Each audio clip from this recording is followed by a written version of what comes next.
Big story in Sydney's Daily Telegraph today, an exclusive report suggesting that a report to be handed to the state government in New South Wales by the coroner, who's been looking at pill testing deaths in that state, that this report is going to recommend legalising pill testing and a few other changes to stop the enforcement of drugs laws around music festivals. I know this issue is big around the country, with a similar push underway in Victoria while other states look on. I'm joined now by Dr Monica Barrett from the RMIT University in Sydney. Thanks for joining us, Monica. We haven't seen the coroner's report yet. This is an exclusive report in the Daily Telegraph, well-sourced, saying that the report is going to call for this sort of legalisation. The government so far has resisted this move quite strongly. Where do you think the debate will go from here? Well, thanks for having me on the show, Chris. Obviously, I haven't seen the report yet, as it's still in its draft form, but I know that the coroner has spent many weeks with a very detailed investigation of what has happened to the deceased, and I was one of those people brought forward as an expert, and I wouldn't be surprised if pill testing or drug checking was recommended by the report, as well as some changes to the policing practices at festivals, and that does appear to be what you've suggested is in the draft report. And I think we should respect the fact that the coroner and her team have spent a lot of time working this through, and it will be very interesting to read the findings. Well, there have been some trials, pill testing trials in the ACT. As you say, you've given some expert evidence to the coroner's inquiry. What are the other changes? Some of the other changes that have been mooted are not having sniffer dogs at drugs festivals, effectively not really enforcing the drug laws around the festivals. Why is that? Is that to prevent people loading up on pills to get rid of them?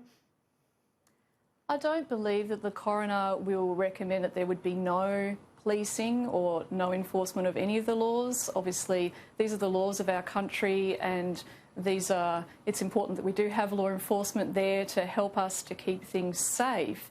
Having said that, some of the way that these strategies have been implemented, for example, really aggressive policing with sniffer dogs, strip searches, these kinds of things have been implicated with some of the harms. Some people, get very, very scared and, they may make decisions in the moment. They may decide to take all of their drugs. So this was one of the young people that died. That's what she did. So these are only part of the cause. I think it'll be a complex report. It'll have a lot of recommendations, but definitely reassessing how police are used. I think that's an important part of the picture. Help assuage my concerns, and I know the concerns will be shared by a lot of people, and on the face of it, they're shared by most governments around the country, and that is that pill testing cannot guarantee the safety of a pill, so it therefore cannot eliminate the risk from these pills. And we juxtapose that point with the fact that if you have legalised pill testing, it might actually encourage more people to take pills because they see that they are legitimised in some way.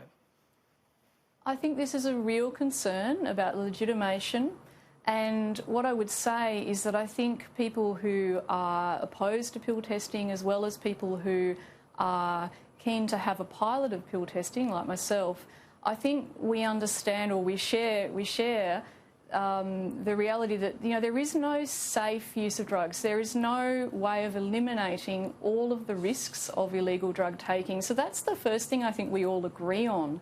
So a drug checking service or a pill testing service, that's one of the first things they would say to someone using that service. Do you understand that the information we're providing you here today does not mean that if you take this drug you might not come into harm? What it does mean is that you have more information about making that decision, and one such decision that young person might make is to choose not to take that drug today that's right in front of them that's been tested. Another decision might be that they take less once they find out that it's actually a very strong or high dose that's in front of them. And those two decisions could make the difference for them. Thanks so much. Sorry to cut you off. Sorry to cut you off. We are out of time, but thanks for joining us, Monica. Dr Monica Barrett there from the RMIT University in Sydney.